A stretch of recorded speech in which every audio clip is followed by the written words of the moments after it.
নমস্কার, কেমন আছেন সবাই? আজকে আবার একটি ভিডিওতে আপনাদের সকলকে স্বাগত জানাই। আজকে দুপুরবেলা কিন্তু চিংড়ি ভর্তা দিয়ে জমিয়ে কিন্তু দুপুরে খাওয়া দাওয়াটা সেরে ফেললাম। তো এই চিংড়ি ভর্তার রেসিপিটা আমি আগে দিয়ে দিয়েছি আপনাদেরকে, আপনারা একটু চেক করে দেখে নেবেন। আমার অ্যাকাউন্টে কিন্তু অবশ্যই চিংড়ি ভর্তার রেসিপিটা পেয়ে যাবে। আজকে দুপুরবেলা রান্নাটা কিন্তু বেশ ভালোই হয়েছিল। আলু পোস্ত করেছিল, মানে আলু আর পোস্ত দিয়ে ভাজা করেছিল, ভেন্ডি ভাজা করেছিল, কিন্তু কারো দিকে করেছিল হচ্ছে ওই যে প্রথমে বললাম চিংড়ি ভর্তা, পেঁয়াজ ফোড়ন দিয়ে ডাল করেছিল, মাছ ভাজা করেছিল আর চিচিঙ্গে ভাজা করেছিল। চিচিঙ্গে ভাজা কিন্তু আমার গরম ভাতের সঙ্গে বেশ ভালো লাগে খেতে। আর চিংড়ি ভর্তা তো কোনো প্রশ্নই হবে না। আর আলু ভাজা, উফ, পোস্ত দিয়ে আলু ভাজা যে এত সুন্দর লাগে খেতে, সত্যি কথা কিছু বলার মতো নয়। আর মাছ ভাজা ডালের সঙ্গে তো আরো বেশি ভালো লাগে খেতে। দেখে নিশ্চয়ই বুঝতেই পারছেন কতটুকুনি তৃপ্তি করে খাচ্ছি। তো যাই হোক, দুপুরবেলা খাওয়া দাওয়াটা কিন্তু ভীষণ সুন্দর হয়েছিল। খাওয়া দাওয়ার পরে কিন্তু বেশ ফ্রিজে রেখে দিয়েছিলাম কিছু ঠান্ডা ঠান্ডা আম, তো সেটাকে কিন্তু বার করে নিয়ে এসেছি ফ্রিজ থেকে খাবো বলে। তো এই সময় কিন্তু আমটা আমার বেশ, এই সময় বলে না, আমার কিন্তু আমটা সবসময় ভীষণ প্রিয়। আর এই আমগুলো কিন্তু ভীষণ রসালো, একদম গাছ পাকা হিমসাগর আম। কিন্তু দেখে সবুজ মনে হচ্ছে, কিন্তু এগুলো কিন্তু একদম পুরো গাছ পাকা হিমসাগর আম। আমটা কিন্তু আমি ভাত খাওয়ার পরে সঙ্গে সঙ্গে খাইনি, আমটা কিন্তু আমি খেয়েছিলাম প্রায় সন্ধ্যাবেলার দিকে। আম খাওয়ার পরেও কিন্তু মনে হচ্ছিল কিছু খেলে একটু ভালোই হতো। তখন মা আমাকে বললো যে ডাল ভিজিয়ে রেখেছি, যদি একটু দই বড়া করা যায় তাহলে কিন্তু বেশ ভালো হয় খেতে। তো আজকে কিন্তু আমি আপনাদের সঙ্গে দই বড়ার রেসিপিটা শেয়ার করতে চলেছি। সব থেকে সুস্বাদু আর সব থেকে টেস্টি দই বড়া যদি বানাতে চান, তবে কিন্তু শুধু কড়াইয়ের ডাল ভেজালেই চলবে না। কড়াই ডালের সঙ্গে কিন্তু মুগের ডালটা অবশ্যই ভেজাতে হবে। যত ভালো কড়াই ডাল ঠিক তত ভালোই কিন্তু মুগের ডালটা নিতে হবে। নিয়ে দুটোকে কিন্তু সমান সময় সমান পরিমাণে নিয়ে, সমান বলতে কি মুগের ডালটা একটু কম হলেও চলবে, কোনো অসুবিধা নেই, কড়াই ডালটা একটু বেশি হলেও চলবে।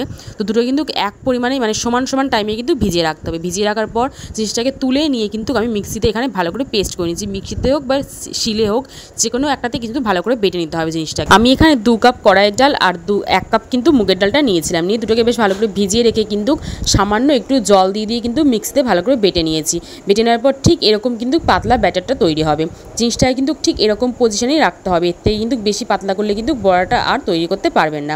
ঠিক বড়ি দেওয়ার সময় ডালটা যেরকম হয়, ঠিক সেই বড়ি দেওয়ার ডালের পরিমাণের থেকে কিন্তু সামান্য একটু পাতলা রাখতে হবে। এবার এর মধ্যে যদি আরও সুস্বাদু করতে চান, তবে কিন্তু সামান্য একটু 1 চিমটি মতন হিং দিয়ে রেখে দেবেন জিনিসটাকে। ওদিকে ডালের মধ্যে হিং দিয়ে যতক্ষণ রেস্টের জন্য রেখে দিচ্ছি, ততক্ষণে কিন্তু এদিকে মশলা তৈরি করে নিচ্ছি। আর মশলার মধ্যে এখানে আমি গুঁড়ো মশলা নিয়েছি কিছুটা। গুঁড়ো মশলাতে রয়েছে জিরে গুঁড়ো, ধনের গুঁড়ো, বিট লবণ আর রয়েছে হচ্ছে চাট মশলা।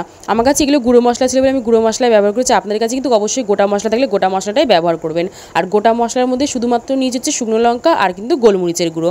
বাকি সব কিছু যদি আপনাদের কাছে গোটা থাকে তবে কিন্তু বেশি ভালো হয় জিনিসটা। আমার কাছে গোটা ছিল না বলে কিন্তু আমি গুঁড়ো মশলাটাই ব্যবহার করেছি। এখানে শুকনো লঙ্কা আর গোলমরিচটা কিন্তু বেশ ভালো করে নর্মাল তেল ছাড়া কিন্তু ভালো করে এখানে গরম করে নিয়েছি। গরম করার পরে কিন্তু যে গুঁড়ো করা মশলাটা ছিল এখানে আমার, সেই গুঁড়ো মশলাটা কিন্তু আমি এই গোটা মশলার মধ্যে দিয়ে দিলাম। দিয়ে একসঙ্গে কিন্তু ভেজে মশলাটাকে পুরো সম্পূর্ণ গরম করে নিলাম। নিয়ে কিন্তু জিনিসটাকে আবারও শিলের মধ্যে বেটে নিয়েছি ভালো করে। ওদিকে এই মশলা বাটা হচ্ছে, আর এদিকে কিন্তু আমি আবার যে মানে রেস্টের জন্য যে ডালটা আর হিংটাকে রেখে দিয়েছিলাম একসঙ্গে মিক্স করে, সেটাকে কিন্তু আবারও ভালো করে হাত দিয়ে ফেটিয়ে নিচ্ছি। এখানে ডালটাকে কিন্তু ততক্ষণ ফেটাতে হবে যতক্ষণ না ডালটা একদম হালকা হয়ে যাচ্ছে। হালকা হলে কিন্তু বড়াগুলোর টেস্ট খুব সুন্দর হয়, বড়াগুলো কিন্তু ভালো মতন ফুলবেও। আর এদিকে গ্যাসের জালটা একদম কিন্তু কমিয়ে দিয়েছি। কমিয়ে রেখে কিন্তু এই বড়াগুলোকে ভাজতে হবে সাদা করে।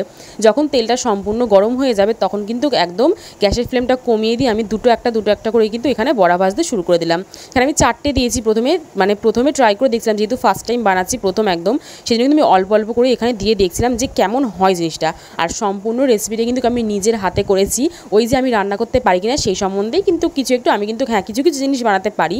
তো যাই হোক, এখানে কিন্তু বড়াগুলো সম্পূর্ণ আর ভাজা হয়ে গেছে। আর এগুলো কিন্তু একদমই লাল করলে হবে না, এগুলো কিন্তু সাদা করেই তুলতে হবে। এই বড়াগুলো ভাজার সময় যখন ডালটা তৈরি করছিলাম, মানে রেডি করছিলাম, তখন কিন্তু আমি ডালেতে শুধুমাত্র হিং ছাড়া কিন্তু কোনো কিচ্ছু দিইনি। সামান্য নুন পর্যন্ত কিন্তু আমি ডালের মধ্যে দিইনি।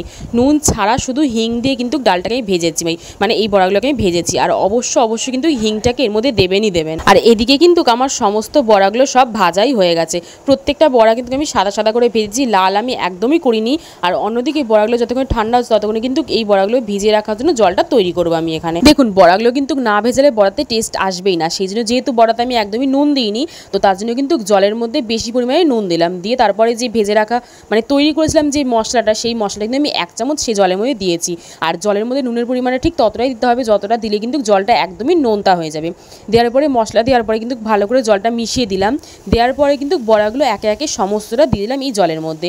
দিয়ে ভালো করে হাত দিয়ে চেপে জলের মধ্যে কিন্তু খুব সুন্দর করে এটাকে ডুবিয়ে দেবো আমি এর মধ্যে। বড়াগুলো কিন্তু জলে দেওয়ার পর একদম ঘড়ি ধরে কিন্তু পাক্কা 15 মিনিট এর মধ্যে ডুবিয়ে রেখে দিতে হবে। যতক্ষণে ওদিকে বড়াটা ভিজছে ততক্ষণে কিন্তু এদিকে আমি টক দইটা তৈরি করে নেবো। এখানে 20 টাকা 40 টাকা কিন্তু আমি টক দই নিয়েছিলাম, 2 কাপ টক দই।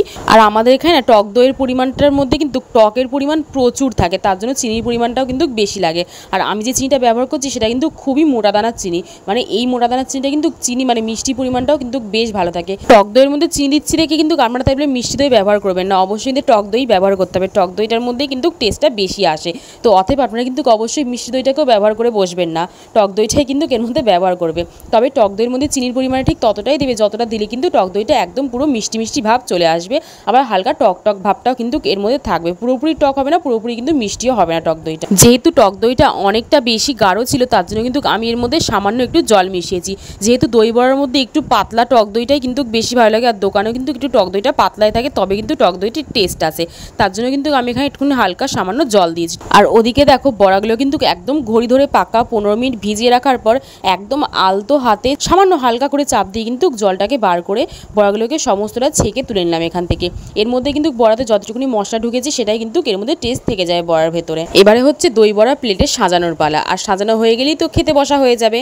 তো সাজানোটা কিন্তু আপনারা সবাই পারেন, এটা আর আলাদা করে বলতে লাগবে না। আমি এখানে 5টা দই বড়া কিন্তু নিয়েছি, মানে দই বড়া তখন তৈরি হয়নি, বড়া 5টা কিন্তু ডালের বড়া নিয়েছি এখানে নিয়ে। তারপরে কিন্তু ওই পাতলা গুলে রাখা যে টক দইটা ছিল সেটা কিন্তু আমি এখানে দিয়েছি, দেওয়ার পর টমেটো সস দিচ্ছি এখানে আমি। যেহেতু আমার কাছে তেঁতুলের চাটনিটা নেই আর ধনেপাতা কাঁচা লঙ্কার টক মিষ্টি চাটনিটাও যেহেতু নেই, তার জন্য কিন্তু আমি শুধু এখানে টমেটো সসটা ব্যবহার করছি। আর ওই যে প্রথমেই বললাম একদম প্রথমে যে গুঁড়ো করে রাখা মশলাটা ছিল সেটা কিন্তু আমি এখানে সামান্য উপর দিয়ে ছড়িয়ে দিচ্ছি। এই মশলাটাই কিন্তু আসল স্বাদ কিন্তু দই বড়াতে নিয়ে চলে আসবে। দেওয়ার পরে টমেটো সস দিয়েছি, দেওয়ার পরে ছিল যে বাদাম আর ঝুরি ভাজা মেশানো ছিল আমার কাছে, তো সেই বাদাম আর ঝুরি ভাজা মেশানোটা উপর দিয়ে দিলাম। আর ঝুরি ভাজা দিয়ে কিন্তু এই দই বড়ার মধ্যে টেস্টটা আরও বেশি সুন্দর চলে আসে। তাহলেই কিন্তু তৈরি হয়ে গেল আমাদের এখানে দই বড়া। এরকম করে কিন্তু বাড়িতে অনেক সহজেই বানানো যাবে। আর সত্যি বলছি দই বড়াটা খাওয়ার পরে কিন্তু মনেই হচ্ছিল না যেটা বাড়িতে বানিয়েছি, একদম মনে হচ্ছিল কিন্তু দোকান থেকে তৈরি করে বাড়িতে প্লেটিং করে জিনিসটাকে নিয়ে এসেছি। এত সুন্দর, মানে প্রথম বানিয়ে কিন্তু এত সুন্দর জিনিসটা হবে ভাবতেই পাইনি। প্লেটে করে যখন সাজিয়ে ঘরের মধ্যে নিয়ে গেলাম, সত্যি বলছি নিমেষের মধ্যে একদম কিন্তু উধাও হয়ে গেল, জিনিসটাকে আর খুঁজেই পাওয়া গেল না। এরকম করে কিন্তু দই বড়াটা অবশ্যই আপনার বাড়িতে একবার ট্রাই করে দেখবেন, কোনো উপাদান ছাড়া কোনো কিছু ছাড়া কিন্তু এত সুন্দর দই বড়া অবশ্যই একবার বানিয়ে টেস্ট করে কিন্তু আমাকে কমেন্টে জানাবেন কেমন লাগলো। সন্ধ্যাবেলা এত টেস্টি টেস্টি দই বড়া খাওয়ার পরে কিন্তু রাত্রিবেলার দিকে মা চিকেন কষা রান্না করেছিল আর রুটি করছিল। আজকে রাত্রে মেনু কিন্তু চিকেন কষা আর রুটি। তো মা এখানে কিন্তু চিকেনটা বেশ সুন্দর টেস্টি করে কিন্তু রান্না করেছিল। আর মাকে দেখেছি এখন প্রায় মা চিকেনটা রান্না করে, চিকেনটা কিন্তু প্রথমে ভেজে রেখে দেয়, তারপরে মশলা কষিয়ে কিন্তু আবারও একবার চিকেনটাকে ভালো করে কষিয়ে নেয়। এরকম করে কিন্তু খেতে ভীষণ সুন্দর লাগে। আমার ঠাম্মাও কিন্তু আগে চিকেনটা এরকম করেই রান্না করতো। আর মাকে এরকম চিকেন কষাতে দেখে কিন্তু আমার সেই ছোটোবেলার কথাগুলো মনে পড়ে গেল। আগে প্রায় মার কাছে কিন্তু এরকম জেদ করতাম চিকেন কষা, মানে যখন মা চিকেন কষায় তখন কিন্তু এক পিস চিকেন কষা খাওয়ার জন্য প্রচুর মার কাছে জেদ করতাম। এখন আর সেই জেদটা করতে লাগে না, এখন যেহেতু আর এখানে থাকি না অতটা বিয়ের পরে, সেই জন্য মার কাছে জেদ করতে লাগে না, শুধু একবার বলে দিলেই কিন্তু মা রেডি করে রেখে দেয় এক পিস চিকেন কষা তুলে দেওয়ার জন্য। এক পিস চিকেন কষা খাওয়ার পরেই কিন্তু কিছুক্ষণ পরে, মানে 1-1.5 ঘন্টা পরেই কিন্তু মা দেখি রাত্রের খাবার রেডি করে দিয়ে দিয়েছে। আজকে রাত্রে ওই যে প্রথমেই বললাম চিকেন কষা আর রুটি, চিকেন কষা না চিকেনের ঝোল ছিল, আর কিন্তু গরম গরম নরম ফুলকো ফুলকো রুটি ছিল। জানি না কেন আজকে চিকেনটা কিন্তু খেতে ভীষণ সুন্দর হয়েছিল, লাল লাল ঝোল ঝোল চিকেনটা দিয়ে এই গরম গরম ফুলকো ফুলকো রুটি। সত্যি বলছি অন্য দিনের তুলনায় কিন্তু আজকের মাংসটা একটু বেশি সুন্দর খেতে হয়েছিল। তো আজকে রাত্রে খাওয়াটি এইটাই হচ্ছিল, আজকে চিকেন কষা রুটি। আমি তবে খাওয়াটা শেষ করি আর আজকে ভিডিওটি এখানেই শেষ করছি। দেখা হবে অন্য একটি ভিডিওতে। সকলে সাবধানে থাকবেন, ভালো থাকবেন, সুস্থ থাকবেন। আবারও দেখা হবে অন্য একটি রেসিপি নিয়ে। কিন্তু আজকে তবে আসি, দেখা হবে আবার অন্য একটি ভিডিওতে।